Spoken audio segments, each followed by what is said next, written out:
ಗ್ರಾಮಾಂತರ ದೇವನಹಳ್ಳಿ ತಾಲೂಕಿನ ಅಂಕ್ಲೇನಹಳ್ಳಿ ಮಲ್ಲೇನಹಳ್ಳಿ ಜೋಡಿ ಗ್ರಾಮಕ್ಕೆ ಜಿಲ್ಲಾಧಿಕಾರಿ ಶಿವಶಂಕರ್ ಅವರು ಭೇಟಿ ನೀಡಿ ಎಂಎಸ್ ರಾಮಯ್ಯರವರ ಪುತ್ರ ಸೀತಾರಾಮಯ್ಯ ಜಮೀನು ಹಾಗೂ ಗ್ರಾಮ ಠಾಣಾ ಜಾಗದ ಅದಲು ಬದಲು ಸಂಬಂಧ ಗ್ರಾಮಸ್ಥರಿಗೆ ಸಭೆ ನಡೆಸಿದರು.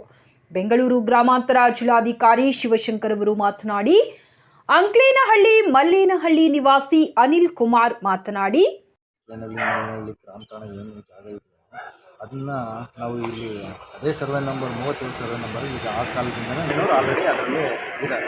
ಈಗ ಅವ್ರು ಏನು ಮಾಡಿದ್ರು ಅದ್ರ ಬದಲು ಮಾಡಿಕೊಡ್ತೀರಿ ಅಂತ ಹೇಳಿ ಹೇಳಿದ್ದಾರೆ. ಇದು ನಾವು ಈಗ ಮನೆಗಳೆಲ್ಲ ಕಟ್ಕೊಂಡಿರೋ ಜಾಗ ಬಂದು ಅವ್ರ ಹೆಸರಲ್ಲಿರೋದು ಕನ್ವರ್ಷನ್ ಆಗಿರೋ ಲ್ಯಾಂಡ್ ಇತ್ತು.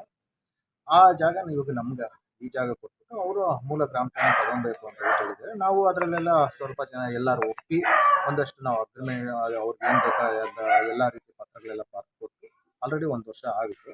ಈಗ ನಾವು 50 ವರ್ಷದಿಂದ ಇಲ್ಲಿ ವಾಸ ಮಾಡ್ಕೊಂಡಿರೋದು ಇದೇ ಗ್ರಾಮನ ಕಾಯಂಗೊಳಿಸಿ ನಮ್ಗೆ ಎಲ್ಲ ರೀತಿಯ ಪತ್ರಗಳು ಹಕ್ಕುಪತ್ರ ಎಲ್ಲ ಇಶ್ಯೂ ಮಾಡ್ಕೊಡ್ಬೇಕು ಅಂತ ನಮ್ಮೊಂದು ಬೇಡಿಕೆ ಇದೆ. ಅದೇ ರೀತಿ ನಮ್ಗೆ ಇದು ಮಾಡಿದ್ರೆ ನಾವು ಅದು ಆ ಗ್ರಾಮ ಠಾಣನ ನಾವು ಅವ್ರಿಗೆ ಬಿಟ್ಕೊಡೋಕೆ ನಾವು ರೆಡಿ ಇದ್ದೀವಿ. ನಮ್ಗೆ ಈ ಮೂಲ ಗ್ರಾಮ ಠಾಣಗಿಂತ ನಾವು ಈಗ ನಾವು ವಾಸ ಮಾಡ್ತಿರೋಂಥ 50 ವರ್ಷದಿಂದ ಇಲ್ಲೇ ಮನೆಗೆ ಕಟ್ಕೊಂಡು ಇಲ್ಲೇ ಎಲ್ಲ ಇದು ಮಾಡ್ಕೊಂಡಿರೋದ್ರಿಂದ ಇದೇ ಗ್ರಾಮ ಠಾಣ ಇದನ್ನ ಗ್ರಾಮ ಠಾಣ. ಊರಿನ ಗ್ರಾಮಸ್ಥರಾದ ನಾಗರಾಜು ತಿಮ್ಮರಾಯಪ್ಪ ಅವರು ಮಾತನಾಡಿ, ನಮ್ಮಲ್ಲಿನ ಬಡ ನಿವಾಸಿಗಳು ಹಳೆಯ ಊರಿನಲ್ಲಿ ಸುಮಾರು 60 ವರ್ಷಗಳ ಈ ಹಿಂದೆ ವಾಸ ಮಾಡುತ್ತಿದ್ದರು.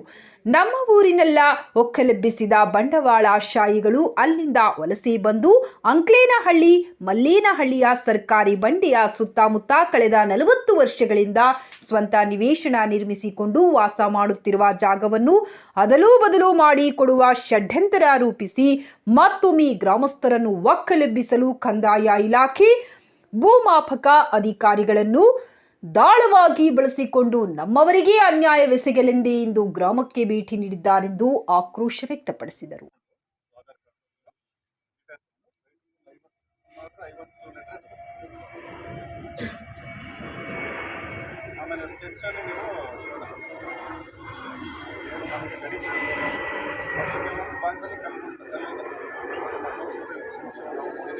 ಈ ಸಂದರ್ಭದಲ್ಲಿ ಅಣ್ಣೇಶ್ವರ ಗ್ರಾಮ ಪಂಚಾಯಿತಿ ಸದಸ್ಯೆ Prabhavati, Venugopal, taluk panchayat EO Srinath Gowda, ADLR Siddaramappa, taluk surveyor Shivanna, ಕಂದಾಯ ಸಿಬ್ಬಂದಿ ಮಹೇಶ್ ಆಚಾರಿ, ವಿಶ್ವನಾಥ್ ಆಚಾರಿ, ಅಣ್ವೇಶ್ವರ ಪಂಚಾಯಿತಿ ಪಿಡಿಒ ಗಂಗರಾಜು, ಪೊಲೀಸ್ ಸಿಬ್ಬಂದಿ ವರ್ಗ ಹಾಗೂ ನೂರಾರು ಸ್ಥಳೀಯ ನಿವಾಸಿಗಳಾದ ಮುನಿರಾಜಪ್ಪ, ಗೋಪಾಲ್ ರವರು ನೆರೆದಿದ್ದರು.